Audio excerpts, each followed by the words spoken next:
Okay.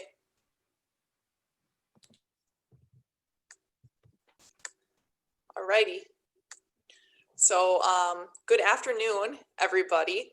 I think pretty much everybody, I just introduced myself to Susan, but in case you don't know me, my name is Stephanie Pritchard, and I'm a faculty member in the English and Creative Writing Department.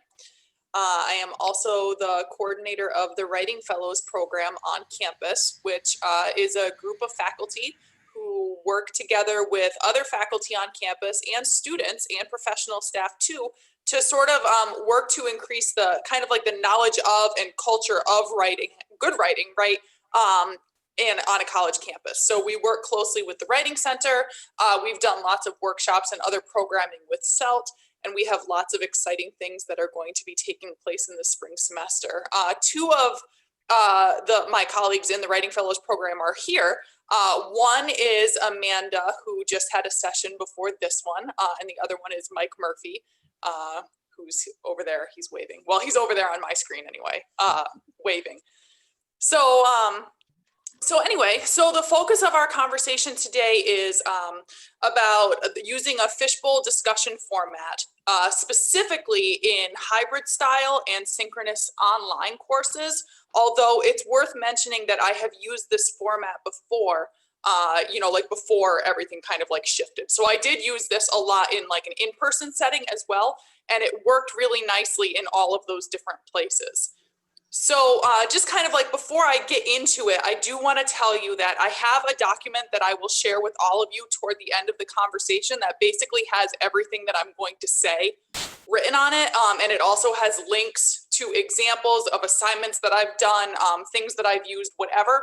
So I will happily share that with all of you at the end. It's like 4 pages long. So I don't want to put it on the screen because it like makes me want to throw up a little bit. But at the end, like I'll share it with all of you so that you can kind of have some notes and some things. And also feel free to like jump in at any time, interrupt me, whatever. But I don't have a PowerPoint because I like to see everybody's faces big. So I'm sorry about that, I suppose. So the first thing sort of that I want to kind of talk about is what a fishbowl discussion format is and how it works. So the whole purpose of this is basically meant to help students become more comfortable discussing their ideas in smaller group settings. So I first learned this kind of like discussion style when I was taking the AQ course that was sort of like run by CELT at soon as we go. So I was in the first cohort of faculty who signed up to take the AQ course. And the fishbowl discussion format was one of the things that they talked about. And I was kind of intrigued by this idea of like small groups of students having conversations, which doesn't really sound like a very innovative or very interesting idea, but the way that it was set up was really different and kind of, and it was like engaging to me. So I wanted to kind of try it out. So here's how the fishbowl format worked as introduced by AQ, right? So this is how I first learned about it. The idea is basically that the class has a reading assignment, whatever, right? Whatever that reading assignment is for your subject matter, for your discipline. So you have the whole class read a thing. And then on a fishbowl day, which they will know in advance, right? You tell them when the fishbowl days are. On a fishbowl day, students are going to discuss the reading assignment. So far, this doesn't sound like very enlightening or very different from anything that we've already done so far. The difference is that on a fishbowl day, the professor selects 5-ish or a small group of, right, of any number that you really want. But I've mostly stuck with like between 4 and 6, right, for a group. So the professor randomly selects like a small group of students, and that randomly selected group of students sits inside the fishbowl. So this requires a little bit of classroom rearranging if you're in a room that will allow you to do this. But even if you're not, like you can, just kind of like make some small tweaks. So basically the students who are in the fishbowl arrange their chairs like in a circle, right? And then everybody else sits around them and stares at them while they have a conversation about the reading. And that's basically like the setup of how this works. you can decide, right, as the instructor, how long you would like the conversation to last.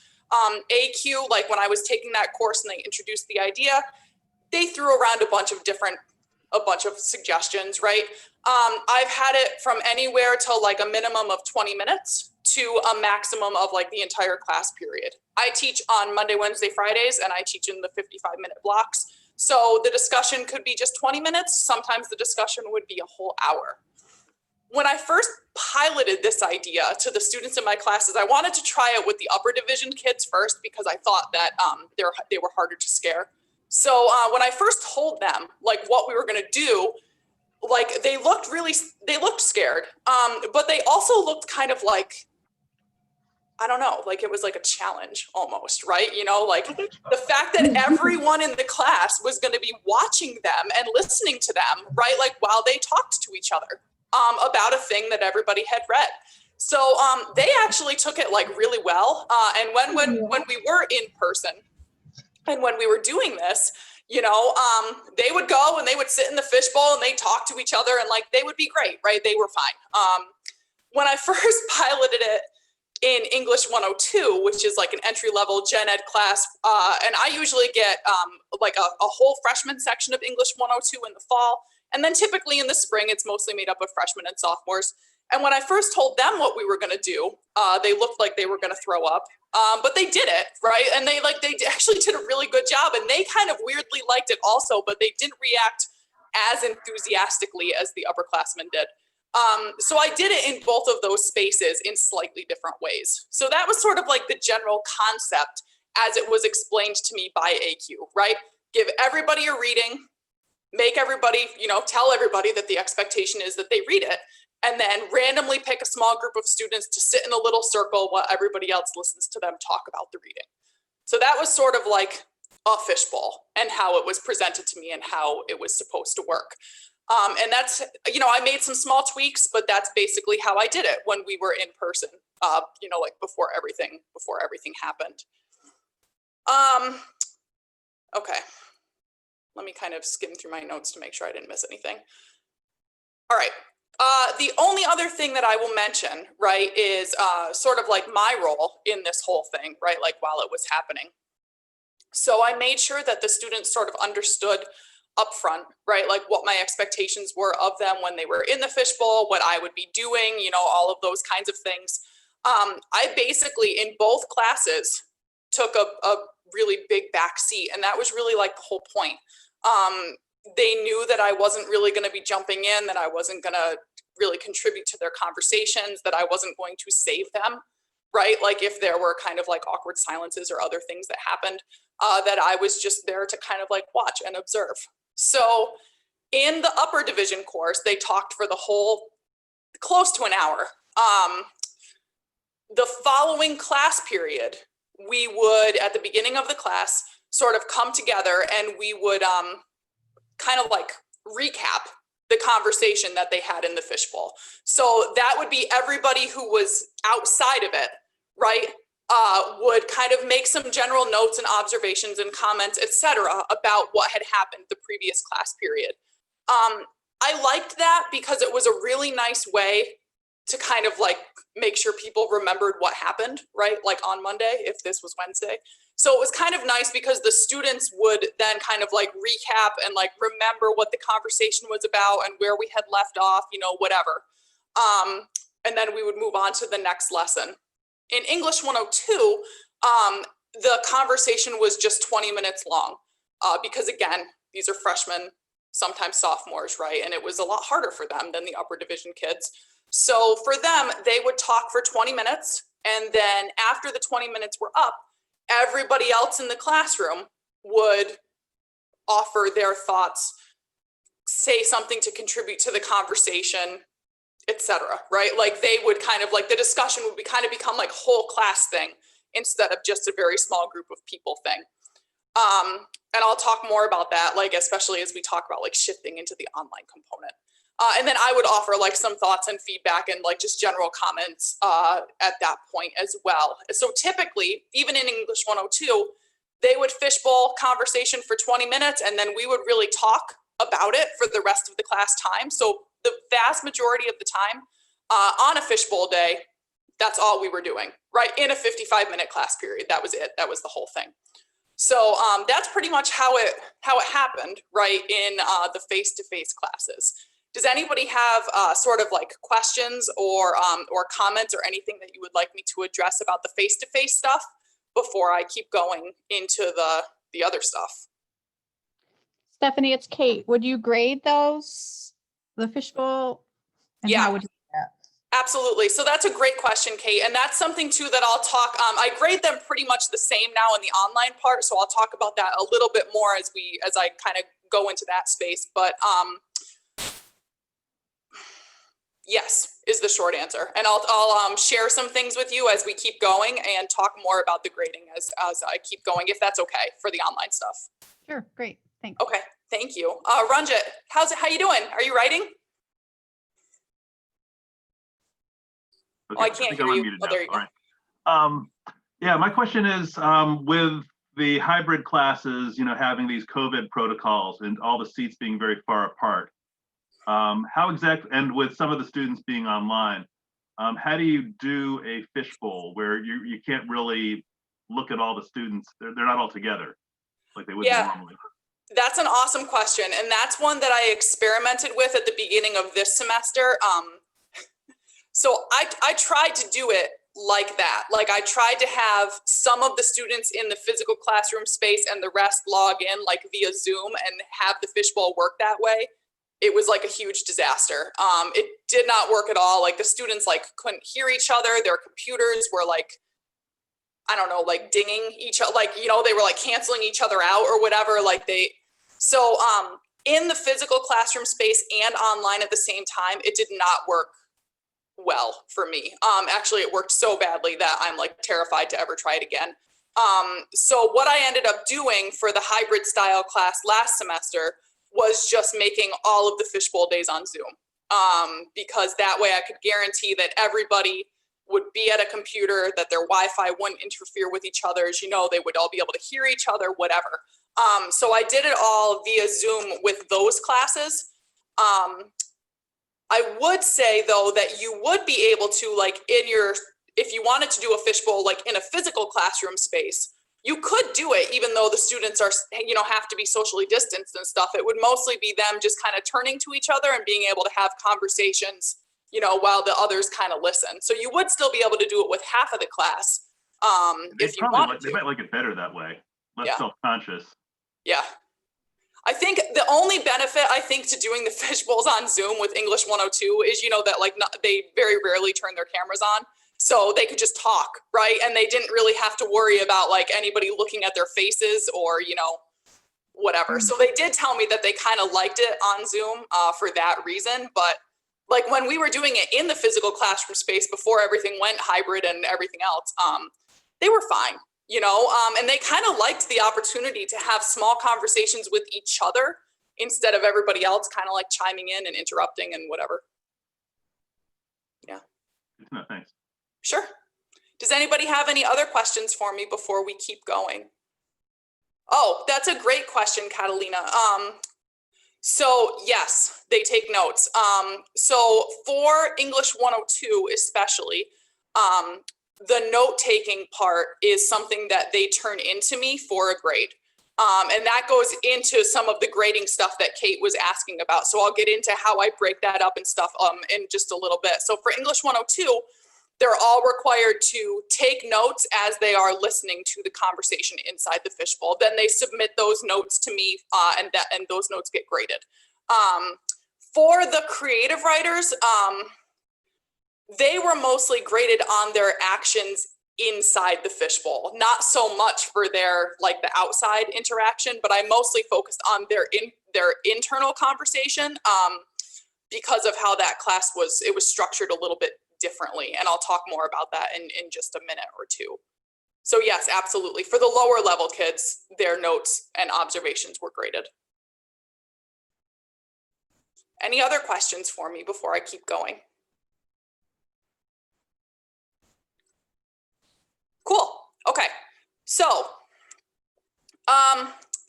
for English 102, when this past semester, when I was teaching them hybrid style, I did make a few small changes to how I did the fishbowl, just based off of how it had initially been introduced to me via AQ, and like what I had kind of noticed from the different students as I had done them for a few semesters. So a couple of the changes that I made, I did take pity on them. And I made a couple changes to how they could prep for the fishbowls. So like I mentioned, last semester, we did all of the fishbowls on Zoom just because of the technological fail that I had like the one day. So the original assignment had the instructor randomly pick students like each fishbowl day. The English 102 guys were like really bothered by that, like it made them very anxious. And they told me that, right, that it was like just very, very stressful not knowing if they would be in the fishbowl or whatever. Obviously the AQ strategy, right, was, well, you have to be prepared every time because you never know. But because of that, right, like they were so stressed out. So I took pity on them.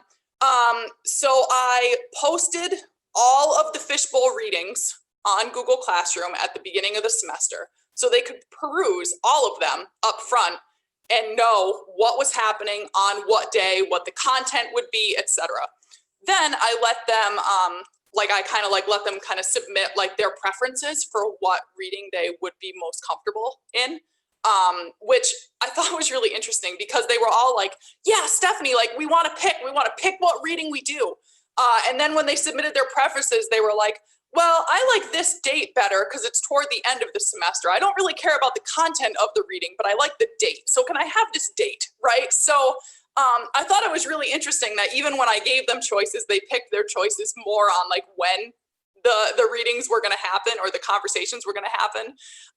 But I'm like, whatever. So I let them pick. And then once they submitted their preferences, I made a schedule based on their preferences and posted it online. So right at the beginning, they all knew what reading they were going to talk about, what day it was on, right? And like they had all of the stuff kind of like outlined for them way ahead of time. That helped with a lot of their like general feelings and anxiety and stuff like that. So I did do that for the English 102 kids. So I also, for English 102, gave them a list of questions to consider as they did the reading. So this was something that changed once we went online. Previously, I gave them the reading and told them that their job was to annotate the reading.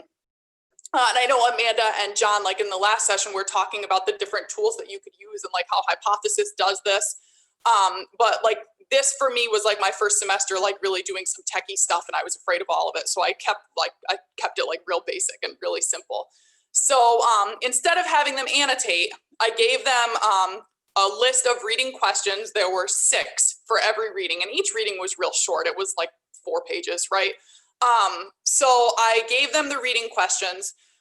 The reading questions were meant to kind of like help prompt them to think about what they might say about the reading, right?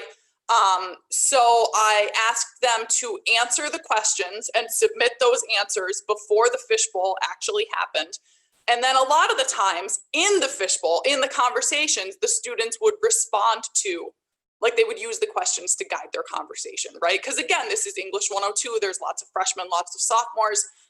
So for them, the reading questions were really helpful because if there was like a, like dead silence for like a little bit, one of the students would be like, so what'd you think about question number 4? Right? And then like everybody could kind of like jump in, and then it would kind of help keep the conversation going. So I did give them reading questions to answer to kind of like help them as they, as they kind of went. So again, like I mentioned, so on the fishbowl day, we would all meet on Zoom. A small handful of students would talk with each other about the reading while the rest of us listened. This lasted for 20 minutes. And then to make sure that the other members of the class were staying somewhat engaged, I required that they make 2 observations about the conversation in the fishbowl, type those up and submit them to me for a grade. And once the discussion was over, The conversation opened up to everybody so they could share their observations about the conversation, include their own thoughts, etc. One of the things that I made really clear to the English 102 students, especially when we were all on Zoom, was that I was expecting them to say something at the end of like the fishbowl, right?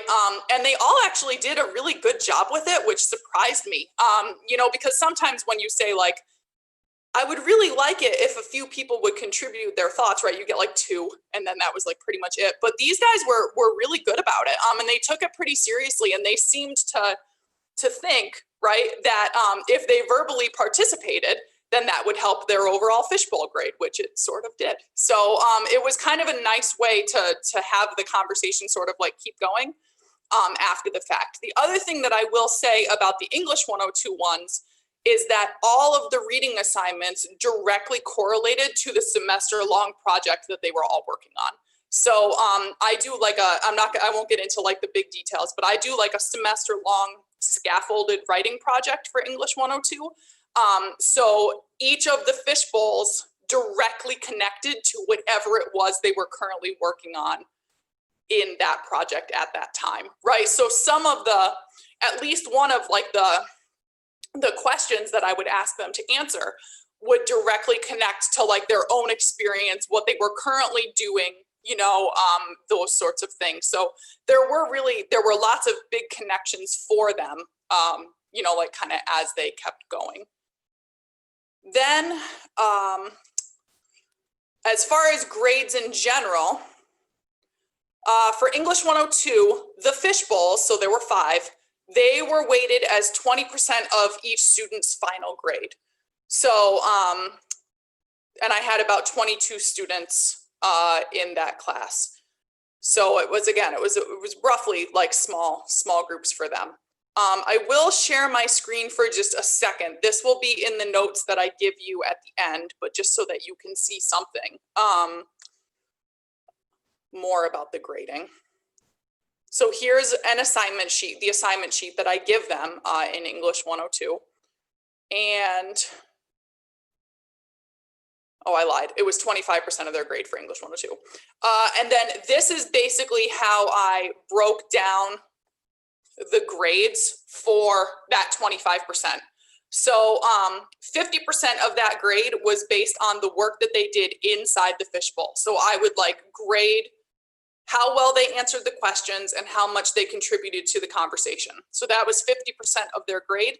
The other 50% of their grade was based on the work they did outside the fishbowl. So they were in 1 and they were out of 4, right? So the one time that they were in weighed real heavily, right? Whereas the other 4 were mostly just meant to kind of like boost the grade in general, because there were, 4 is obviously a lot more than just the 1. So I kind of like split it right in half to try to keep these as simple as I could for myself. And I'll share this with you at the end with all of the rest of my notes and what have you. So that's kind of how I went about grading the English 102 stuff. Let me make sure that I didn't have more things to say.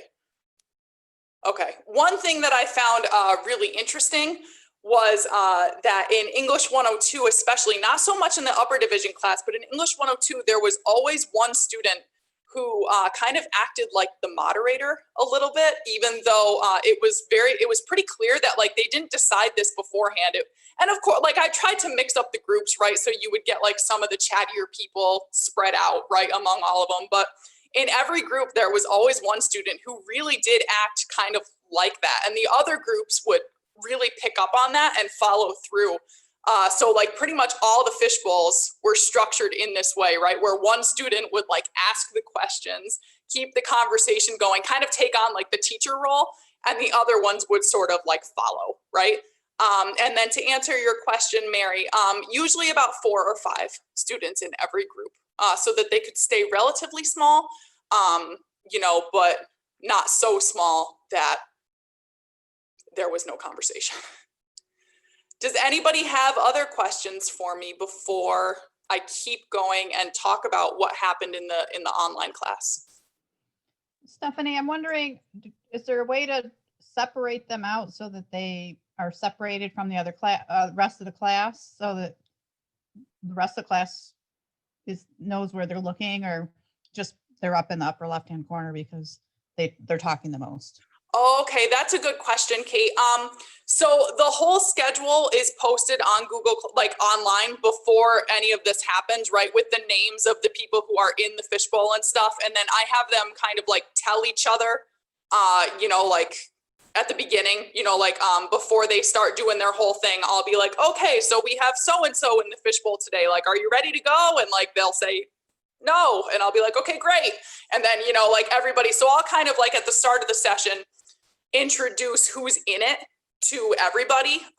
And then, they kind of just go from there. Does that answer your question, Kate? Yes, I think so. Okay. Yeah, it was more just, and I mean, this is a pretty small class too, right? So, I mean, they got to know each other because it's a discussion-based class more than anything. So, I mean, they got to know each other pretty quick. They all had their names on the screen and what have you. So that was like a helpful way to kind of do it too. I think it would maybe be harder if they didn't know one another. It would be a little bit more challenging. So designing it as an asynchronous assignment. That's a good question. I can expand. Are my headphones working? I just want to make sure. Yeah. Sometimes these don't work. Yep. No, So I do Monday, Wednesday, Friday, and only Wednesday synchronous, and Friday's normally a discussion. And I've been doing things like Flipgrid or written discussion. And one thing my students talked about was not knowing each other. And so the way I'm sort of thinking is I could assign fishbowl groups for Fridays once in a while. But I would tell them who's going to be the observer and who's going to be the person talking and being watched as they converse. So I feel like it could work. There just might be some confusion in terms of like, are we doing this right? I guess that's what I'm wondering. That's a great question. And it's so funny that you worded it like that you were thinking that maybe like some Fridays would be for it, because that's actually exactly where I'm going next. I did Fishbowls differently in my synchronous online course. And that's what I was going to talk about next. And actually in that class, Fridays were for Fishbowls.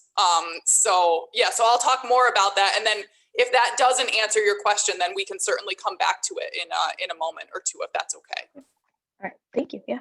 Yeah, perfect. Does anybody else have any questions about the English 102 model before I keep going?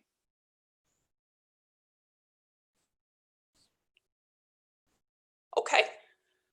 So for the other class, so this is CRW 305, which is an intermediate poetry writing course. So lots of majors and minors in this class, but also, this is a class that fills much more based on interest, right? And less so as like as a required like gen ed or something like that, just so that you have a sense of who's in the room, right?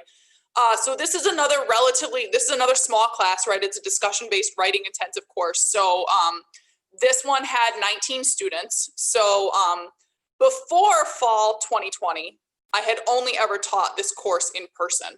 I had never taught anything online. But this past semester, I decided that I taught mostly hybrid style, but I decided if I was gonna experiment and try at least one class online, it was gonna be this one, because I felt more confident that the upper class students would be okay in this kind of format, especially because it was my first time doing it. So, I figured if I was gonna try it, it would be a great class to try this with. So, so it's intermediate poetry writing. I had used the regular Fishbowl style in this class before everything went virtual. So, and it worked out pretty well. Again, there was some kind of like, oh, I'm nervous for everybody to look at me, right? But in a creative writing course, they get more used to everybody staring at them because they like read their work out loud, and like they do something called workshopping where they all sit in a circle and stare at each other while they talk about their work. So the Fishbowl concept really wasn't a huge stretch for them because they were kind of already used to people looking at them kind of like in that way. It was just a little bit different. So I used Fishbowls in 2 different ways in the intermediate poetry writing class. So I used them for writing workshops, which is like peer review, right? Like getting peer feedback on each other's writing. But I also used Fishbowls for small group discussions based on different reading assignments that we were having. So this was a synchronous online course. We met Monday, Wednesday, Friday. And after the first week, right, which was largely us kind of like getting to know each other and navigating the online space, you know, because it was new for everybody.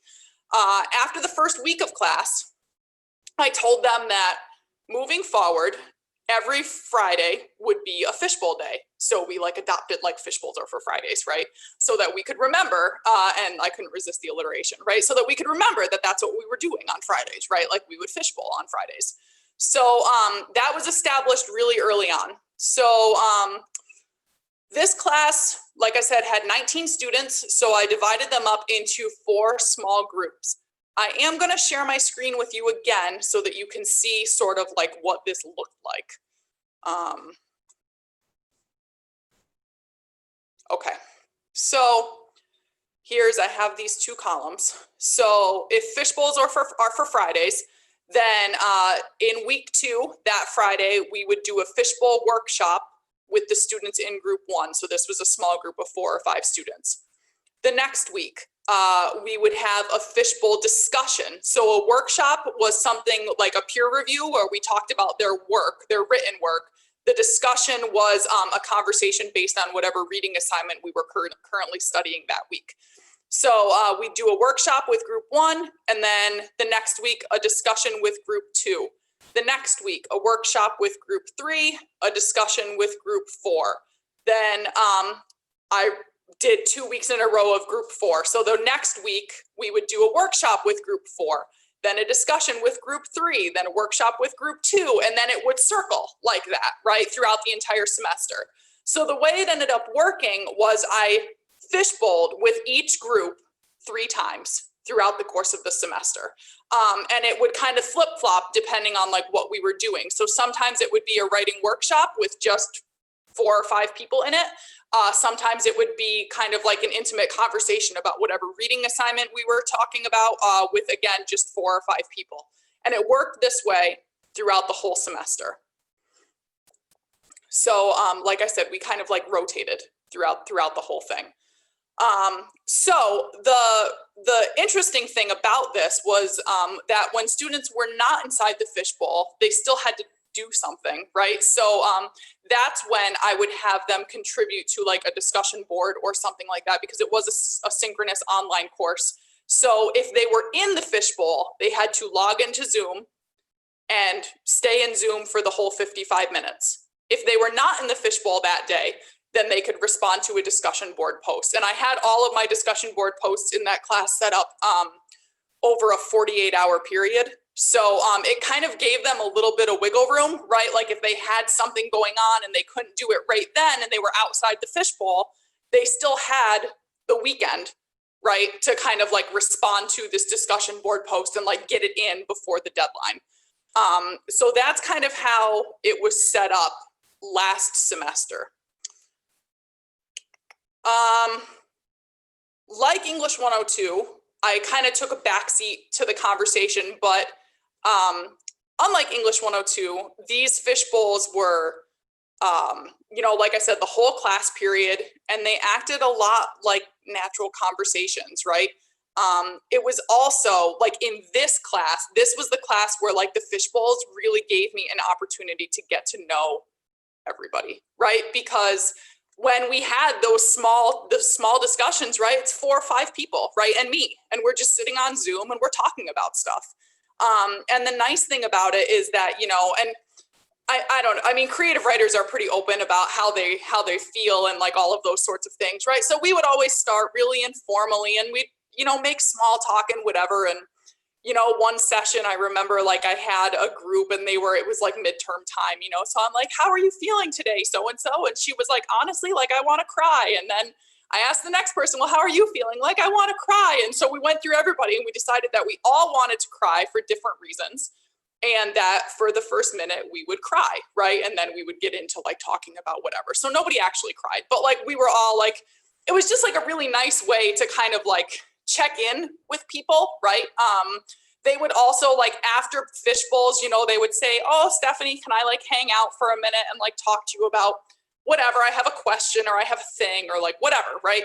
So it was kind of a nice space to, after we had these great conversations, either about their writing or about reading assignments that connected to their writing, you know, it was just a really, really nice space to kind of just like chat, right? And get to know them, you know, and hear them talk to each other, right? In this really small group dynamic, which, you know, you don't have to worry about somebody's voice kind of like getting lost, right? Because there's only 4 of them. So they're, you know, they're kind of using each other. They also got to know each other really nicely in these small groups. That's correct, Mary. Yep. So if it was group 1's Friday to Fishbowl, none of the other groups had to log into Zoom. They would respond to a discussion board question instead. If it was group 2's turn, only group 2 would log into Zoom. Everybody else would do their discussion board question or what have you. I do have a takeaway that I'm going to kind of do as a follow-up to that in just a moment. So anyway, Stephanie, so yeah, Stephanie, go ahead. Sorry. The 101 or 105, whatever that was, the freshman class, they did it. Everybody was there, right? Yeah. Yep. So for this upper level class, you just the small group was there. Yep. Exactly. Which did you prefer, or is it completely different given or is that the thing you were going to get into later? That's a great question. I had toyed with the idea of doing the really small groups with English 102. I still might try it this semester. I'm not sure because I'm teaching English 102 like a hybrid style this semester, and I'm going to do it, you know, so like half of them can come on one day and the other half can come on another day or whatever because of the room size. So I'm kind of toying with doing like smaller Fishbowls with them to see what they do. The interesting thing about English 102 though is there's a lot, it seems like there's a lot more at stake when they know they have to talk in front of everyone, even though there's only 22, right, total students. It seems like I don't know, to me, it almost offers like kind of like an additional, I don't know. I like think at that level right? too, I'm thinking about my students at that level too, you kind of want the other students to learn from the small groups discussion because they learn better from each other than they do from us, of course. Absolutely. And that's why like the thing about like requiring them to like make some observations about the conversation was really valuable because a lot of the time they would write things like, I had never thought about blah, blah, blah until so-and-so said, right? Like they would do that kind of thing more. Right. Okay. And I think the 300 level class, right? Like the poets, when I did Fishbowls in the whole group, right? Like when we were in the physical classroom space and like, you know, it was set up that way for a small group to be in the middle and everybody else to listen. Yeah. In the 300 level class, those kids were almost less engaged because I think because they all have their own thoughts and opinions and things that they wanted to say. So for them to have to take a backseat and listen was actually really hard for them. Valuable, I think, still, but a lot harder. Whereas English 102, they were all so nervous that they were like, yes, please say something, right? Like save me. But the other guys, I think they were more confident. Okay, great. Thanks. That's helpful. Sure. Stephanie, maybe I can follow up on that question because too, that's what I was going to ask this question in connection with the 102 discussion, and maybe I should have then, but I didn't anticipate that in the upper division, it would be the small group. There wouldn't be a group outside it. I wondered, especially with 102, what's the effect of the moment where the discussion opens to the large group? Do you feel like I feel like as a 102 teacher, there's this like meta thing that would go on that would generate some energy. There would be discussion about the discussion, but then there'd also be this like glossing thing where they would start to, it would be my hope that they would start to have comments on specific comments that got made in the discussion. How's that work? What's that moment like when you come back into the big group? Really, it's been different. So I've only done Fishbowls in English 102, I think for 2 semesters now, right? This past semester and then before it. So it kind of depends on who's in the room, right? Like, which is kind of a lame answer, but usually, because the nice thing about structuring them in English 102 is that while I try really hard to honor their preferences and whatnot, and usually it's really easy, you get usually like one chatty person, maybe two, inside the fishbowl, right? But there's at least 3 or 4 or 5 other chatty people who did not get to talk in the fishbowl, and they're the ones who are like ready to go, right? They want to like jump in and like say things, and like it's been like they're sitting on their hands because they have stuff to say and they know they can't talk, right? So those guys usually do a really good job kind of like kicking it off, right? And then other people will sort of like, when there's a pause, right? Or I'll say, let's hear from somebody else, right? Like, do you agree or disagree? And I will kind of like gently steer the conversation, but for the most part, the chatty people jump in like real quick, and then they kind of keep the momentum going for the non-chatty people. And then the people in the fishbowl are just like, oh, I'm so glad I don't have to talk anymore, right? So they'll just kind of like sit back and like slump and be relieved. But sometimes, like, I make it clear, I'm like, people in the fishbowl, like, you can still say things, right? Like, you don't have to like disappear. You know, so it's an interesting thing, but usually the chatty people will jump right in and like say their things, like as soon as we're done. So you let that happen randomly. You didn't have to. My worry would be that I'd randomly select an all 6 chatty people, but that didn't happen. Not usually. You know, and it's hard because the first fishbowl is usually like, I think in English 102 is usually like 3 weeks into the semester or so. So it's kind of hit or miss. You don't always know who you're going to have in the room, but so far I've been lucky.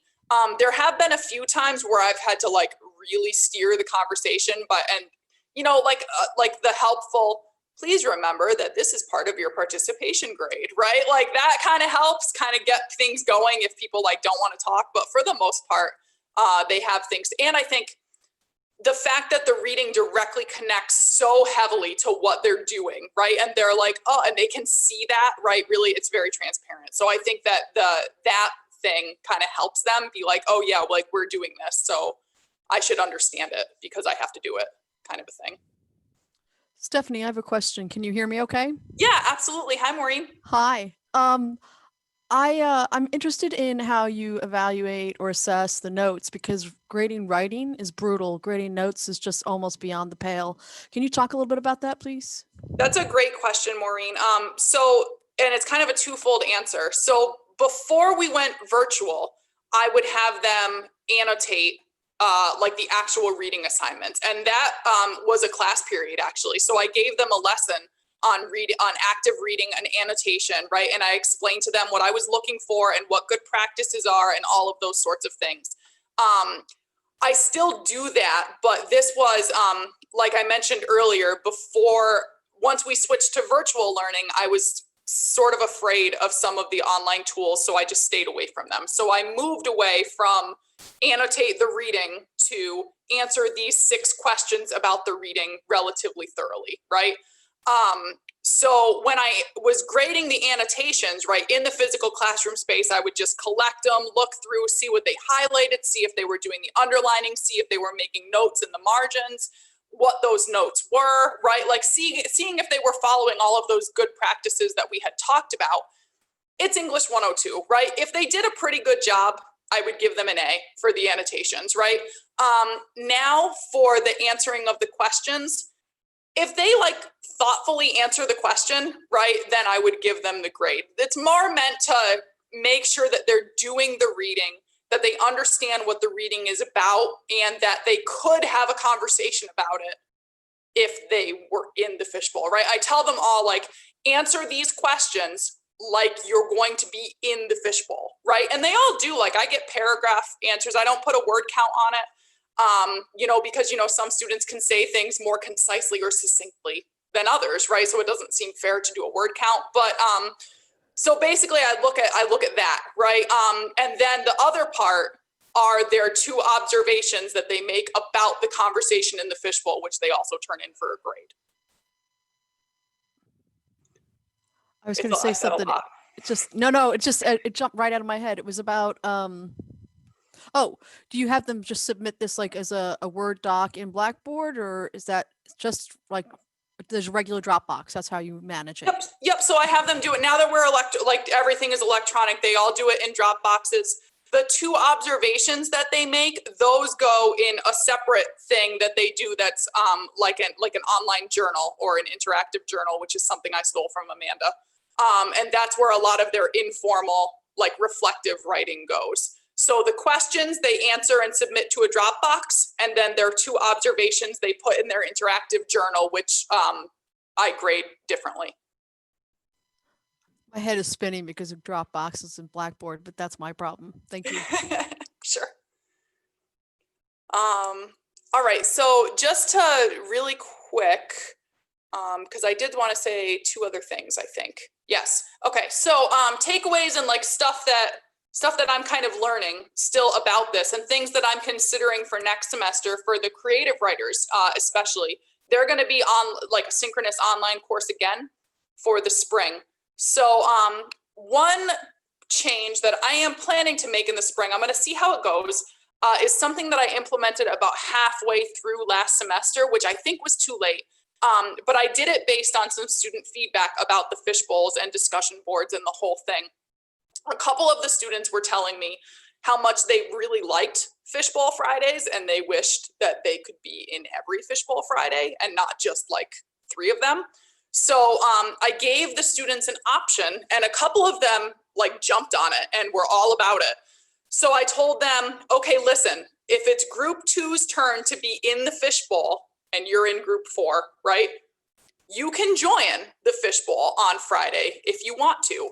If you join the Fishbowl on Friday on Zoom and you stay for the whole time and you contribute something to the conversation, right? Like your job is not to, you're kind of like that observer role like me, right? Like your job is not to like run the conversation, but you can contribute to it.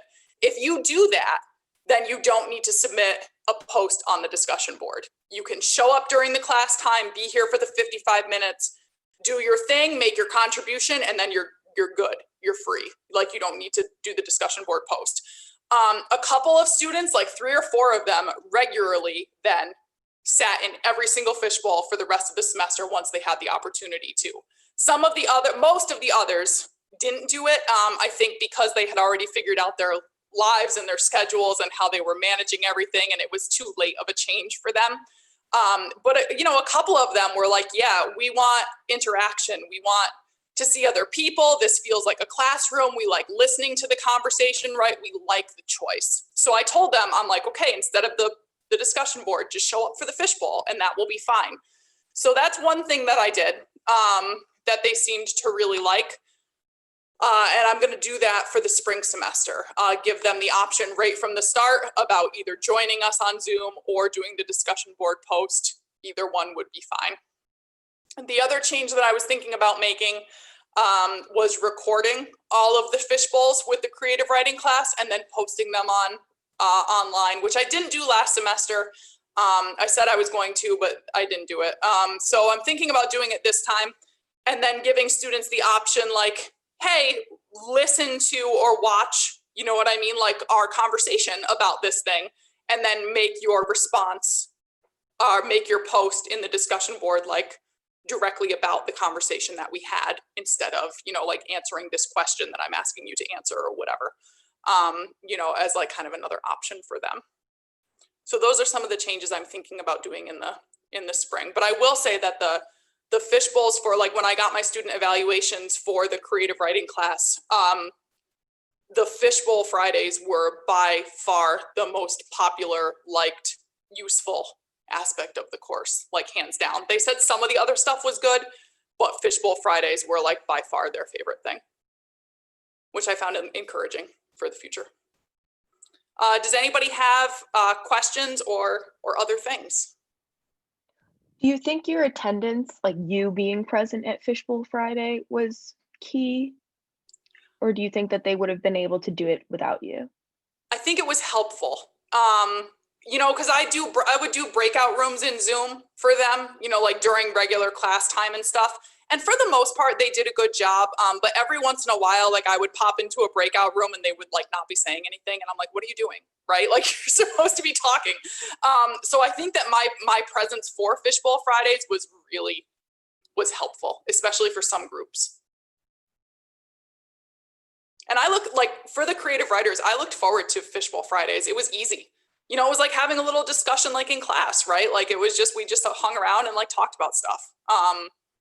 Got like guided stuff, right? Like, and I would tell them what I wanted them to talk about at the beginning, you know, sometimes, but it was easy. You know, it was really, I don't know, it was low key. Other questions or other things I can clarify before we are done? I do have a question. Sure. If in the fishbowl, this is the hard part. If in the fishbowl somebody says something that like completely misrepresents a text, for example, you just sit on it and you don't address it until you all come back, or how does that work for you? That's a great question. I would jump in either class, in the creative writing class or in English 102. I would say something to kind of clarify. I make the rules up front are that I will lay back, or I'll, you know, kind of hang back for the most part. But like if somebody says something that is inappropriate or misconstrues something else or whatever, then I will clarify kind of like for the good of the conversation that follows, just like in a workshop, right? Or when you're giving feedback or receiving feedback, if somebody like starts going like way out in left field, I feel like it's good to kind of pull things back together. But I try really, you know, and I tell them, you know, like for the most part I won't, but I will if, you know, if it kind of comes up. It hasn't come up very often. I've been lucky that way. Stephanie, you said your creative writers really loved the Fishbowl. What about the lower leveled students? That's a great question. Let me throw my notes in the chat. Here's the link to my notes in the chat so that you guys have it just before I forget. They, you know, it was really funny. Like after we did the first one with English 102, I was like, so how was it? You know, like while everybody was kind of in Zoom, and all of the students were like, it was easy. It was not a big deal. You know, like just talk to each other. It's okay. You know, they didn't directly mention Fishbowls in the course evaluations, which I thought was interesting. But nobody has flat out told me that they hate it, which is nice. I think they tolerate it. Sounds like a success. Yeah. I think it's tolerated. Yeah, thanks. That was great. Sure. Thank you all. If anybody has any questions for me, I'm very happy to hang out. Otherwise, happy Tuesday. Thank you, Stephanie.